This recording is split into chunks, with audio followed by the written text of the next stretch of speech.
다 같이 신앙 고백하심으로 수요 예배 드립니다.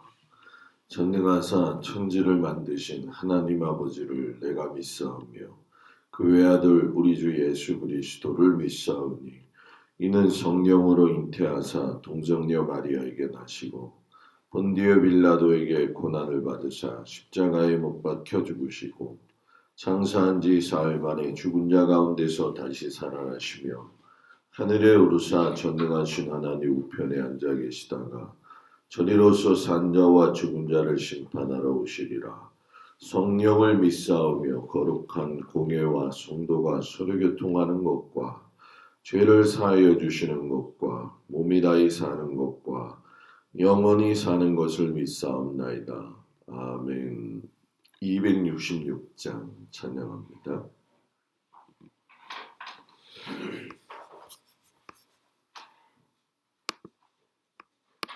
(266장)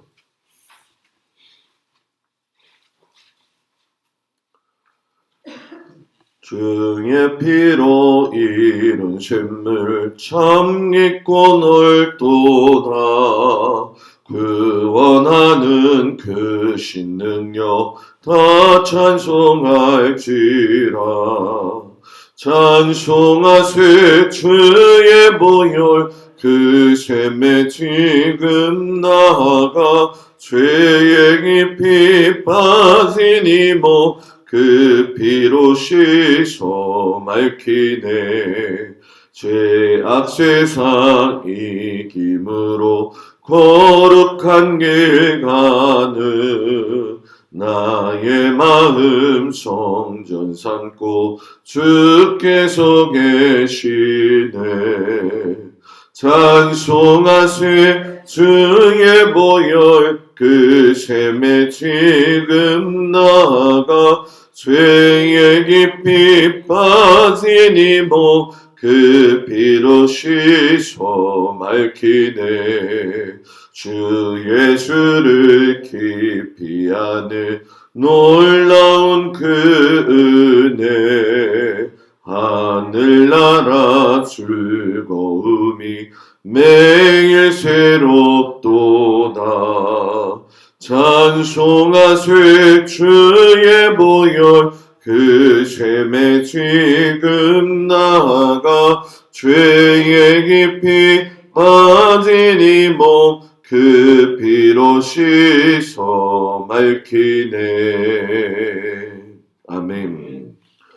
오늘 말씀은 레위기 1장에서 5장까지 말씀, 레위기 1장을 보도록 하겠습니다. 레위기 1장에서 5장까지 말씀 중에서 레위기 1장 말씀 보도록 하겠습니다. 말씀을 교독합니다. 여호와께서 회막에서 모세를 부르시고 그에게 말씀하여 이르시되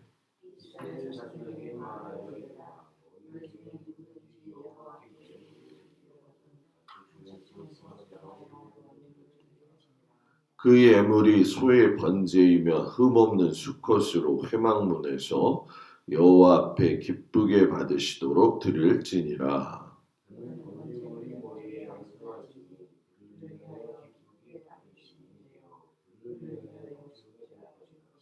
그는 여호와 앞에서 그 수송아지를 잡을 것이요 아론의 자손 제사장들은 그 피를 가져다가 회막문 앞 제단 사방에 뿌릴 것이며 제사장 아론의 자손들은 제단 위에 불을 붙이고 불 위에 나무를 버려놓고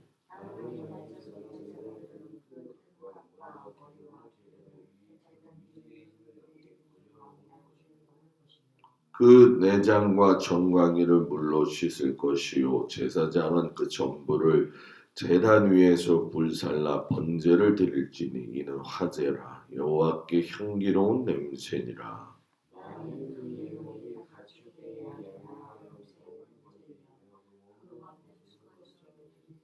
그가 제단 목조 여호와 앞에서 그것을 잡을 것이요 아론의 자손 제사장들은 그것의 피를 제단 사방에 뿌릴 것이며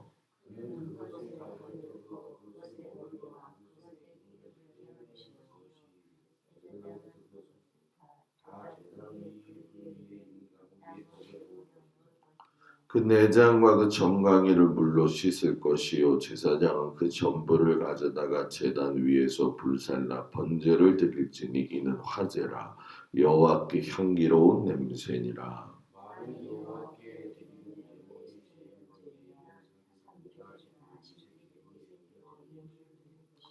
제사장은 그것을 제단으로 가져다가 그것의 머리를 비틀어 끊고 제단 위에서 불사르고 피는 제단 곁에 흘릴 것이며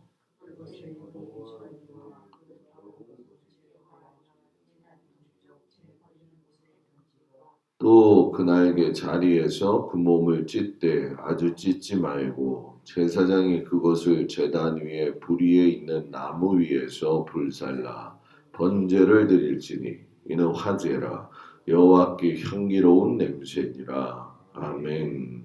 주님 앞에 나온 성도들을 주의 이름으로 축복을 드립니다.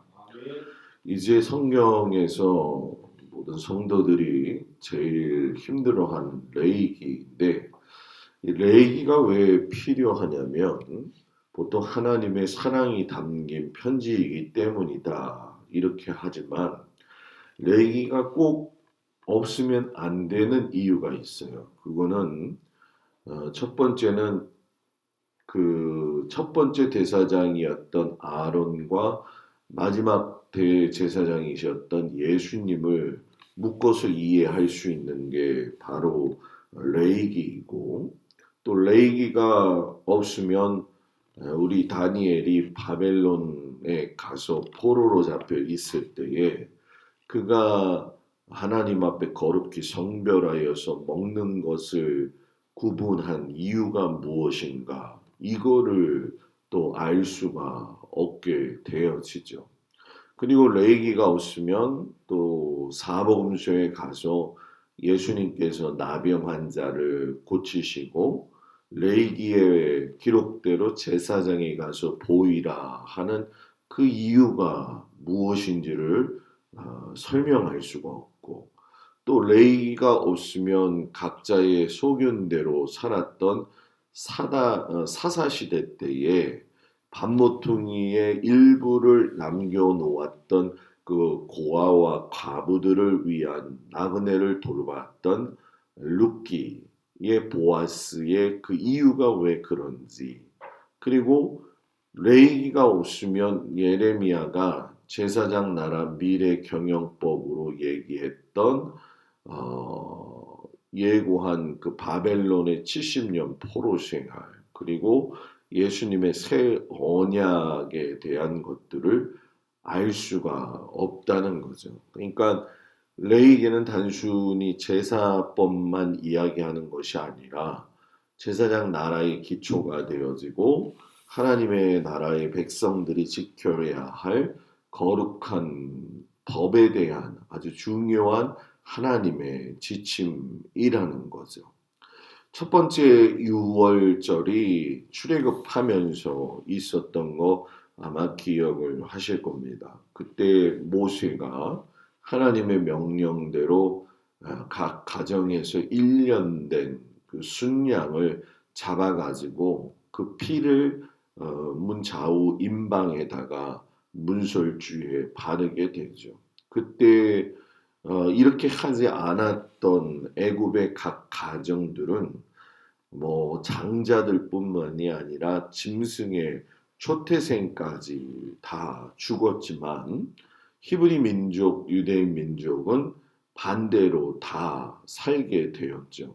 그래서 양의 피가 히브리 민족의 장자를 살린 것처럼 보이지만 결국은 그것은 1500년이 지난 이후에 예수님의 피로 해석이 되어지는 것을 우리가 알아야 됩니다.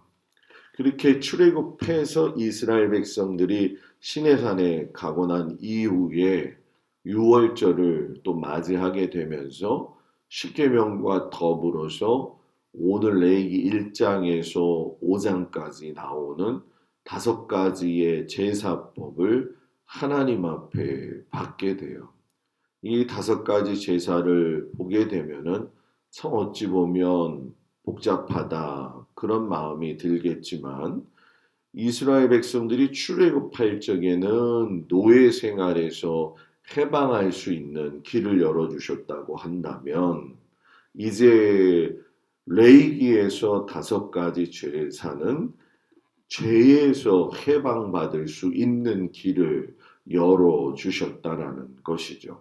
창세기에서 아브라함이 하나님의 요구대로 이삭을 바치는 그 순종 이후에 보게 되면 제물을 드릴 수 없을 그때에 여호와 이레로 하나님이 이삭 대신 번제를 드렸던 모습 아마 기억이 나실 겁니다. 그리고 나서 이제는 누구나 이스라엘 백성들 중에서 아브라함만이 아니라 이 모든 사람들이 하나님 앞에 나아갈 수 있게 만든 법이 바로 오대제사이고 그 오대제사를 마치 대제사장의 그 주관하는 것으로 알고 있지만은 거기에 필요한 연결고리가 제사장이었다라는 거죠. 그리고 그 연결고리가 더 발전이 되어져서 예수님이 양의 피가 아닌 예수 그리스도의 피가 되어지시고 또 예수님이 대제사장의 역할을 감당하시게 되죠. 그래서 십자가에서 흘리신 그 보혈의 피가 짐승의 피보다 더 중요하기 때문에 우리가 찬송을 부를 때도 주의 보혈 능력이 있다. 주의 피 믿으오라고 고백할 수 있게 되어지는 거죠. 신의 산에서 하나님이 주신 그 성막의 설계도가 완성이 되어 나서 성막의 성소와 지성소를 구별할 수 있는 것이 휘장이었습니다.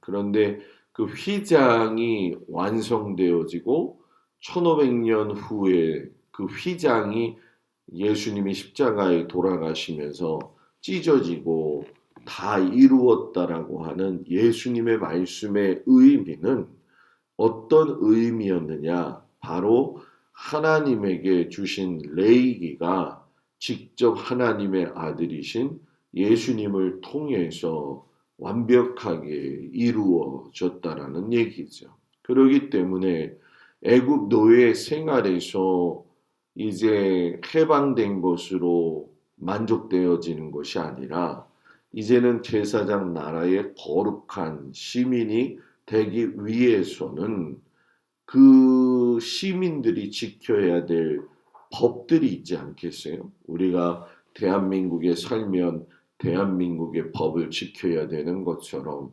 하나님의 백성은 5대 제사를 드리고 제사장 위임식을 보고 또 정결 규례 거룩함으로 살아가는 것이 무엇인지를 배우는 게 바로 레위기죠. 그러니까 단순한 책 같고 읽기에 어려운 책 같지만 실상 이 레위기를 읽지 않고서는 하나님의 구원 사역이 어떻게 진행되어져서 마무리되어지는지를 잘 이해하지 못하게 되는 거죠.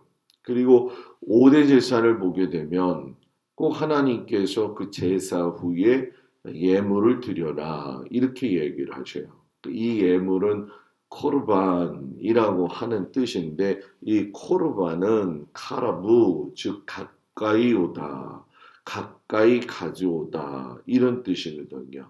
그러니까 희생 제물을 하나님 앞에 가까이 가지고 나아갔다. 단순히 빈손으로 나아갈 수 없음만을 이야기한 것이 아니라 하나님과의 관계가 더욱 가까워지더라 하는 그런 말씀이 되어지죠. 그래서 여러분 하나님이 이스라엘 백성들이 물과 양식이 없어서 광야에서 불뱀과 전갈로 죽을 수밖에 없는 그 상황 속에서도 지켜주신 것은 그들이 만나를 비처럼 내려서 먹을 수가 있고 수고하지 않아도 배불리 먹을 수가 있었던 것은 내 자녀라는 거예요.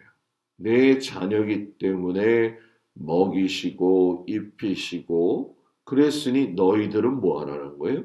나를 알고 믿고 순종하고 체험하고 하나님께 영광 돌리는 제사장 나라의 시민으로 살라고 훈련을 시키신 거죠. 근데 참 재밌고 감사한 것은 만나하고 제사가 가지고 있는 특징이 있어요. 그건 뭐냐면 누구를 위해서 특별히 만나와 제사가 존재하는 게 아니라 누구든지 차별 없이 만나를 먹을 수 있고 제사를 드릴 수가 있었다라는 거죠. 그러니까 누구나 나가서 거둘 수 있고 누구나 나와서 드릴 수가 있었다는 거예요. 만나를 거두는 법은 매일 하루분을 6일째 이틀분을 거두잖아요. 그래서 일용할 양식을 먹으면서 이스라엘 백성들이 하나님께 올려드렸던 5가지의 제사에 대한 공부를 하게 되어지죠. 그러니까 이 제사는 하나님의 피조물 가운데 오직 인간만이 드릴 수 있다는 거죠. 우리가 개가 고양이가 예배 드리는 거 여러분 보신 적이 있나요? 없잖아요. 그러니까 제사는 죄 지은 인간이 하나님께 용서받는 유일한 길이었다라는 거죠. 그래서 죄의 문제는 후회하거나 반성한다고 자책한다고 해결되어지는 것이 아니라 하나님께 용서받아야 된다는 거죠. 그래서 이 깊은 만남을 위해서 레위기에는 5가지 제사였던 번제와 소제와 화목제와 속죄제와 속건제가 나오는 것이고 그것이 4가지의 형식을 띈다는 거예요.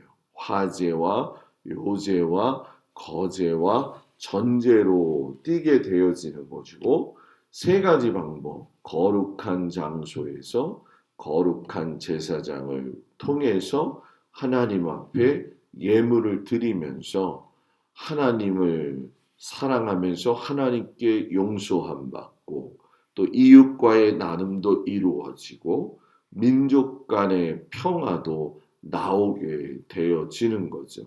그래서 우리가 번제를 쉽게 설명하면 생명제사죠. 하나님이 나에게 생명 주신 걸 자신의 희생 제물인 소나 양이나 염소를 통해서 나를 대신해 그 짐승들이 죽음으로 인해 가지고 내가 살게 되는 희생제사. 그래서 그 향기가 하나님 앞에 아름답다라는 거죠. 그리고 소제라고 하는 건 제물을 주신 하나님 앞에 감사하는 제물 속 안에 있는 헌신의 제사예요. 그래서 그 안에 곡식으로 드려지는 제사가 되어지죠. 그리고 화목제는 하나님과 화목을 위해서 그리고 하나님과 감사할 때 서원하여 자원으로 드리는 제사가 되어지죠. 그러니까 한 사람의 헌신뿐만이 아니라 이웃과 용서하고 나눌 수 있는 제사가 되어지는 거죠. 그리고 속죄제는 하나님께서 주신 계명을 어겼을 때에 내가 죄를 모르는 게 아니라 깨달았을 때에 하나님 앞에 나아가는 제사잖아요. 우리가 신앙생활 하다 보면은 어느덧 문득 이건 하나님이 원하시지 않는 거였는데 내가 실수했구나. 이런 마음이 들 때가 있잖아요. 그러니까 그런 식으로 하나님 앞에 드렸던 것이 속죄제였죠. 그래서 제사장과 이스라엘 온 회중들 이렇게 보게 되어지면 제사장의 속죄제도 있고 평민의 속죄제도 있고 족장의 속죄제도 있고 이런 식으로 각각 세 분야에서 속죄제를 드려요. 그건 왜냐하면 그 속죄제는 나누신 이유가 뭐냐면 분량이 있고 그 크기가 있다라는 거죠. 그래서 우리가 항상 그 자기의 신앙의 분량에 대한 속죄제의 크기도 늘 볼 수 있어야 된다라는 얘기죠.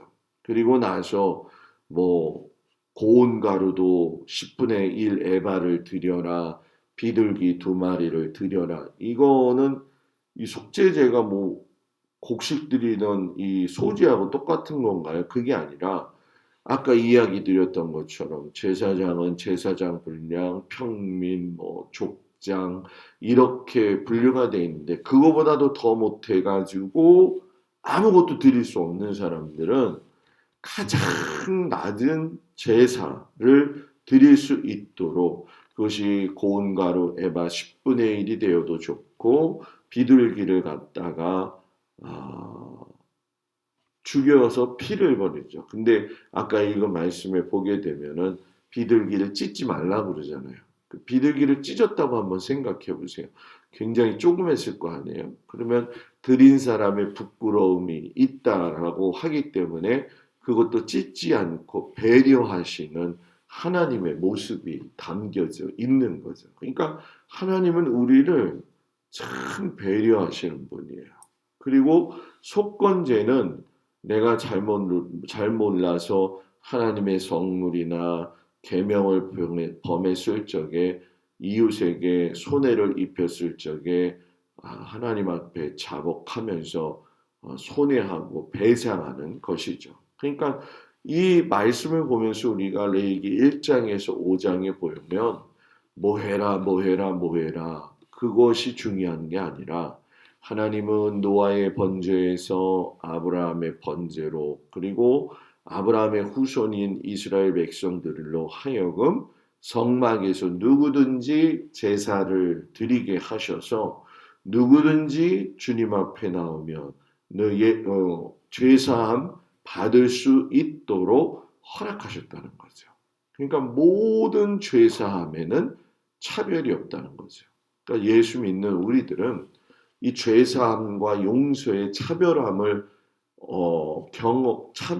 없는 하나님의 사랑을 경험한 사람들이죠. 그래서 여러분 우리가 남을 사랑해야 되는 이유, 남을 더욱더 깊이 관계 속에서 소중하게 나누어야 되는 이유들, 하나님이 왜 독생자를 주셨는지 그 이유들을 전부 다 이 레위기에 담고 있다라는 얘기죠. 이 하나님이 주신 레위기를 읽는 동안 항상 그 하나님이 주신 한없는 사랑이 컸다. 정말 누구도 차별하지 아니하시고 구별해 주셔서 사랑해 주시는 그 하나님의 사랑을 깨닫는 아주 좋은 레위기를 읽는 우리 귀한 시간들이 되어지기를 주의 이름으로 축복을 드립니다. 기도합니다. 하나님께서 사람을 사랑하셔서 구별하여서 차별 없이 죄에 대한 용서를 받을 수 있고 귀한 사랑을 경험하게 하시니 감사를 드립니다. 하나님께서 이 레위기를 주신 것이 우리를 사랑하시는 하나님의 간절한 마음임을 우리가 깨닫게 되었습니다. 이것을 깊이 마음속에 깨닫고 하나님이 기뻐하시는 믿음의 삶을 잘 살 수 있는 저희들 되어지도록 아버지 도우시고 인도하여 주시옵소서. 구별하셔서 부르시고 구별하셔서 법을 주시고 구별하셔서 제사드리게 하시며 예배드리게 하셨던 그 하나님의 뜻을 잘 구분하여 하나님을 기쁘시게 행복하게 해드릴 수 있게 하여 주시옵소서. 이제 오늘 명절의 마지막 끝날입니다. 하나님 이제 일상으로 돌아가는 성도들을 주님 붙들어 주시옵시고 하나님의 도우심과 그 인도하심 가운데에서 이제 아버지 하나님 더욱더 주신 이 세상에서 열심을 가지고 살 수 있게 하시고 하나님 모든 성도들의 건강과 일터와 삶의 현장과 모든 자녀들 위해 함께 하시고 또 오늘 장례를 해서 발인하여 하나님 앞에서 육신의 모습이 사라지는 우리 한호대 권사도 하나님께서 붙들어 주시고 그의 영혼을 받아주시고 그의 유족들을 위로하여 주옵소서. 예수님의 이름으로 기도드렸습니다. 아멘. 하늘에 계신 우리 아버지여 이름이 거룩히 여김을 받으시오며 나라의 마음이며 뜻이 하늘에서 이루어진 것 같이 땅에서도 이루어지이다. 오늘날 우리에게 일용할 양식을 주옵시고 우리가 우리에게 죄진 자를 사하여 준 것 같이 우리 죄를 사하여 주옵시고 우리를 시험에 들지 말게 하옵시며 다만 악에서 구하옵소서. 나라와 권세와 영광이 아버지께 영원히 있사옵나이다. 아멘.